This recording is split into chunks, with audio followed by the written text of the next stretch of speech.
Assalamualaikum warahmatullahi wabarakatuh. Di sini saya akan menjelaskan dua teori pembelajaran, yaitu teori pembelajaran menurut Erik Erikson dan juga teori pembelajaran menurut Brunner. Yang pertama, saya akan menjelaskan teori pembelajaran menurut Erik Erikson.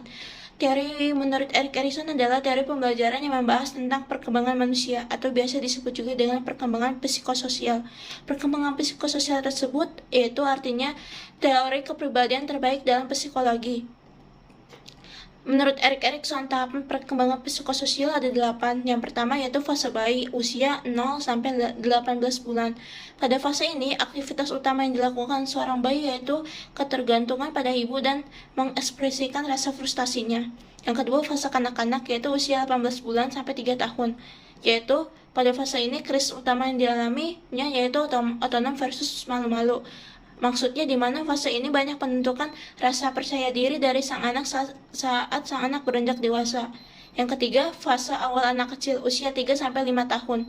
Pada fase ini, krisis utama yang dialami yaitu inisiatif versus rasa bersalah, di mana pada fase ini seluruh anggota keluarga sang anak pun berperan besar dalam pertumbuhan dan perkembangan sang anak.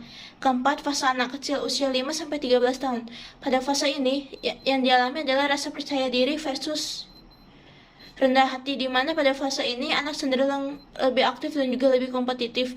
Yang kelima, fase remaja usia 13-21 tahun. Pada fase ini, sang anak memiliki hasrat seksual yang aktif, sehingga patut diberikan pengertian yang baik tentang hubungan seksual. Keenam, fase dewasa usia 21-40 tahun. Pada fase ini, krisis yang dialami yaitu keintiman versus isolasi, di mana pada fase ini orang tersebut sedang berusaha mencari pasangannya.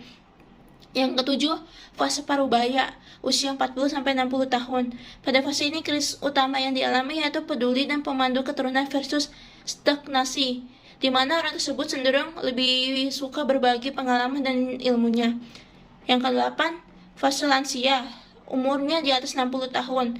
Pada fase ini, krisis utama yang dirasakan yaitu integritas versus rasa putus asa. Maksudnya, pada fase ini, integritas tersebut muncul karena adanya rasa tanggung jawab yang besar, sedangkan rasa putus asa itu akan muncul karena perasaan kecewa atas ketidakberhasilan yang pernah dialami orang tersebut. Yang kedua, saya akan menjelaskan teori pembelajaran menurut Brunner. Dari pembelajaran menurut Brunner yaitu teori pembelajaran matematika yang terdiri dari 3 tahap, yaitu tahap enaktif, ikonik, dan juga simbolik. Tahap enaktif adalah tahapan pembelajaran di mana siswa diberi kesempatan memanipulasi objek konkret secara langsung. Kedua, teori tahap ikonik. Tahap ikonik adalah tahapan belajar di mana siswa memanipulasi objek konkret tersebut ke dalam bentuk gambar. Dan yang terakhir, yang ketiga, yaitu tahap simbolik. Tahapan simbolik ini adalah tahapan belajar di mana siswa mampu memanipulasi gambar pada tahapan sebelumnya ke dalam simbol-simbol matematika. Cara penerapan pembelajaran teori Brunner: yang pertama, sajikan contoh dan non-contoh dari konsep yang diajarkan. Dan yang terakhir, yang kedua, yaitu mengajarkan rumus untuk menghitung volume. Sekian dari saya, mungkin itu saja. Wassalamualaikum warahmatullahi wabarakatuh.